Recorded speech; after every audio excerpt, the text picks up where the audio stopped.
Assalamualaikum warahmatullahi wabarakatuh. Dan selamat sejahtera. Kembali kita pada hari ini bersama Cikgu Afan dalam tuition Bahasa Melayu. Apa khabar murid-murid? Diharapkan semuanya sihat sejahtera. Sebelum kita mempelajari kelas kita pada hari ini, diharapkan murid-murid dapat menekan butang subscribe di bawah ini dan kongsikan kepada rakan-rakan anda.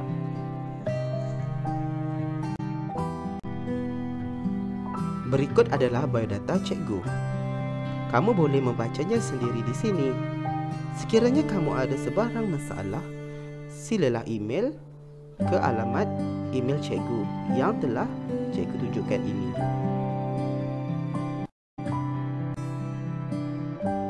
Murid-murid, hari ini kita akan mempelajari kata bantu.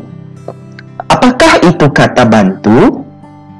Menurut Tata Bahasa Dewan edisi baharu, kata bantu ialah jenis perkataan yang bertugas membantu frasa kerja, frasa adjektif, dan frasa sendi nama, iaitu menimbulkan makna-makna tambahan dari segi aspek waktu maupun ragam.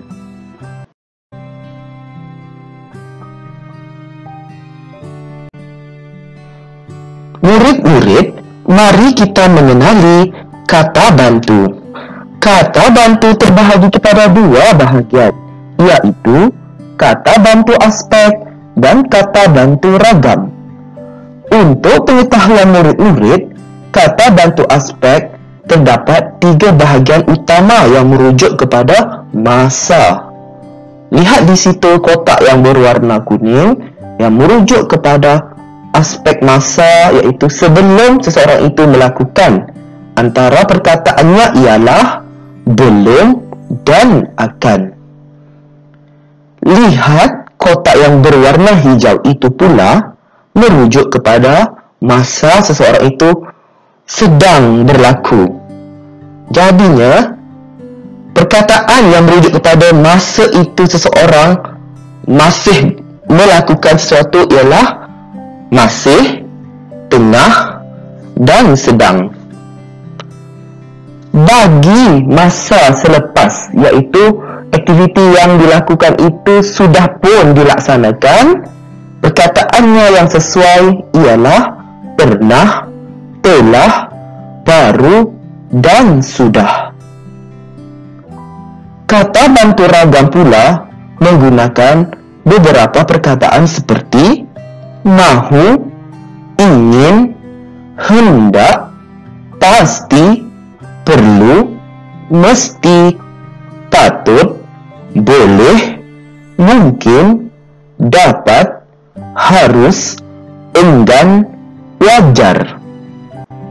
Jadi, cikgu harap kamu dapat mengetahui bahagian-bahagian kata bantu berserta contoh perkataan yang sesuai digunakan dalam kata bantu ini bagi menerangkan sesuatu ayat itu lebih bermakna.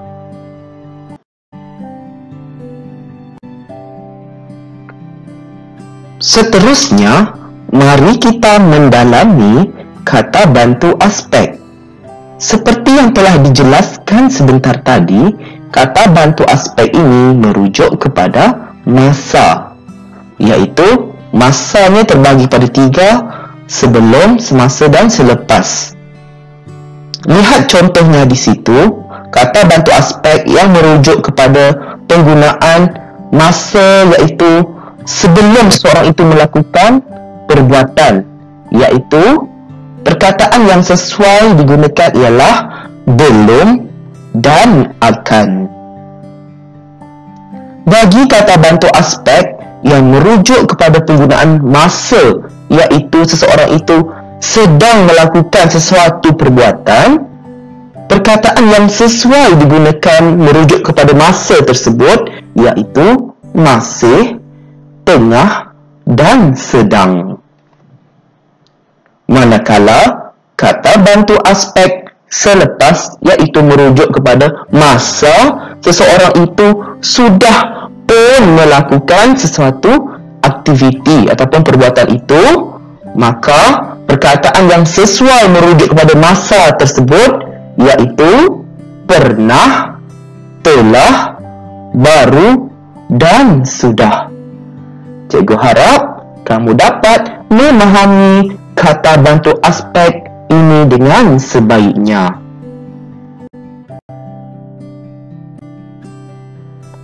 Murid-murid, mari kita melihat contoh ayat yang menggunakan kata bantu aspek. Lihat contoh yang pertama. Ali belum menerima hadiah daripada gurunya di sekolah. Ianya bermaksud Ali itu belum menerima hadiah. Kedua, Fatimah akan menikahi dengan seorang pemuda yang kacak dan jutawan pada bulan hadapan. Bermaksudnya di sini Fatimah akan berkahwinlah. Maksudnya sekarang dia belum lagi berkahwin. Nanti akan datang dia akan berkahwin. Jelaslah di sini ayat 1 dan ayat 2 ini merujuk kepada kata bantu aspek yang menunjukkan kepada masa itu sebelum perbuatan itu dilakukan. Seterusnya contoh ayat ketiga. Rakannya masih menjawab soalan peperiksaan di dalam dewan peperiksaan. Jadinya ayat ini menerangkan mengenai bahawa rakannya itu masih sedang berlangsung lagi lah dia menjawab soalan. Ayat keempat, Pak Rahim tengah menebas semak samun di belakang rumahnya. Jelaslah di sini Pak Rahim itu tengah menebas semak samun. 5. Mak Siti sedang membaca majalah di ruang tamu. Ianya bermaksud Mak Siti itu sedang membaca majalah. Jadinya di sini kamu perlu faham contoh ayat 3, 4 dan 5 ini merujuk kepada kata bantu aspek yang melibatkan masa itu seseorang itu masih lagi melakukan perbuatan tersebut. Lihat contoh ayat yang ke-6. Lili pernah menghadiri rumah terbuka yang dianjurkan oleh Perdana Menteri. Maksudnya di sini Lili pernah menghadiri. Sudah berlakulah maksudnya. 7. Nene telah menerima hadiah seutas jam tangan daripada ayahnya. Maksudnya di sini Nene telah menerima. Maksudnya di sini perbuatan itu sudah pun berlaku. Nombor ke-8 itu Ravi baru sahaja menyiram sayur-sayuran di kebunnya. Maksud ayat di sini Ravi sudah pun lah kata orang pernah ataupun telah melakukan aktiviti menyiram sayur-sayuran. Contoh yang ke-9 pula, ayah sudah sembuh daripada penyakitnya setelah mendapatkan rawatan daripada doktor pakar. Ayat ini menunjukkan bahawa ayah sudah sembuh, iaitu merujuk kepada perbuatan itu sudah pun dilakukan dan merujuk pada penggunaan masa iaitu selepas aktiviti itu dilakukan.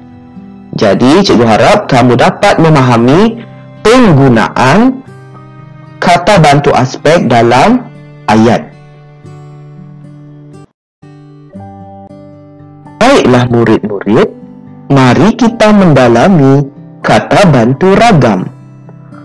Kata bantu ragam ini menunjukkan sifat ataupun sikap seseorang itu melakukan dalam aktiviti ataupun perbuatannya. Contoh perkataan yang sesuai dalam kata bantu ragam ini dalam dalam kotak ungu itu cikgu sudah sediakan, iaitu mahu, ingin, hendak, pasti, perlu, mesti, patut, boleh, mungkin, dapat, harus, enggan, dan wajar. Jadi, cikgu harap kamu dapat mengingati perkataan-perkataan yang cikgu sebutkan tadi dalam kata bantu ragam ini. Murid-murid, mari kita melihat contoh-contoh ayat yang menggunakan kata bantu ragam. Contoh yang pertama, Abang mahu berjaya dalam pertandingan pidato yang akan tiba nanti. Kedua, ibu ingin memasak hidangan istimewa untuk anaknya yang baru pulang dari luar negara. Ketiga, Tan hendak pingsan sewaktu perhimpunan pada pagi tadi. 4. Chandran patut menyiapkan tugasan yang diberikan oleh gurunya pada minggu lepas. Kelima, Yunus perlu mengikuti kursus di Kuala Lumpur untuk meningkatkan kemahirannya. Keenam, Cikgu Faridah boleh melatih muridnya dalam acara sukan itu di Padang. Ketujuh, dia mungkin tidak hadir ke sekolah pada hari esok kerana mengikuti keluarganya ke Kedah. Kelapan, wartawan itu dapat menemu ramah usahawan yang berjaya itu di kediamannya. Kesembilan, penjenayah itu wajar dikenakan undang-undang yang lebih berat. Kesepuluh, kakak enggan menerima pinangan daripada pemuda itu. Jadi, murid-murid perlu faham penggunaan kata bantu ragam dalam ayat.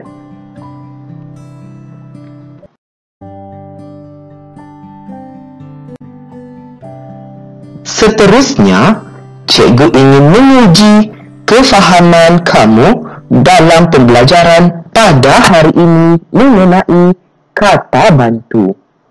Oleh itu, cikgu mahukan kamu untuk membina ayat menggunakan kata bantu yang telah disediakan. Selamat berjaya ya murid-murid.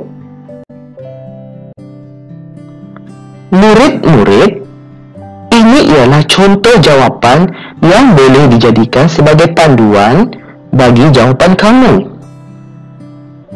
Sekiranya jawapan kamu hampir menepati konteks ayat berdasarkan soalan yang cikgu berikan ini, ianya dianggap betul dan boleh diterima. Kepada murid yang telah berjaya membina ayat ini dengan baik, cikgu ucapkan tahniah. Kepada murid yang kurang berjaya, sila cuba lagi. Kini, mari kita menjawab soalan bahagian B, iaitu melengkapkan ayat di bawah menggunakan kata bantu yang sesuai. Murid-murid, berdasarkan soalan ini, cikgu sudah pun menyediakan jawapan di sebelah kanan. Jadi, cikgu minta kamu memilih kata bantu tersebut untuk disesuaikan dalam soalan, iaitu soalan A, B, C, D, E, F dan G. Cikgu harap kamu dapat menjawabnya dengan betul. Selamat berjaya ya murid-murid.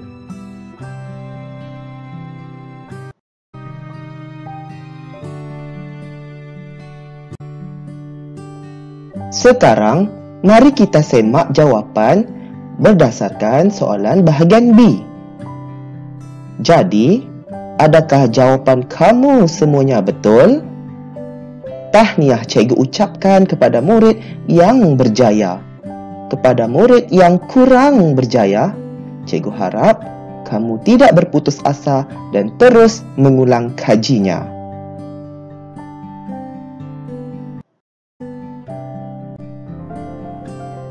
Nampaknya sesi pembelajaran pada hari ini sudah pun tamat. Sekian, terima kasih. Semoga kita berjumpa lagi pada tajuk yang akan kita pelajari pada masa akan datang nanti.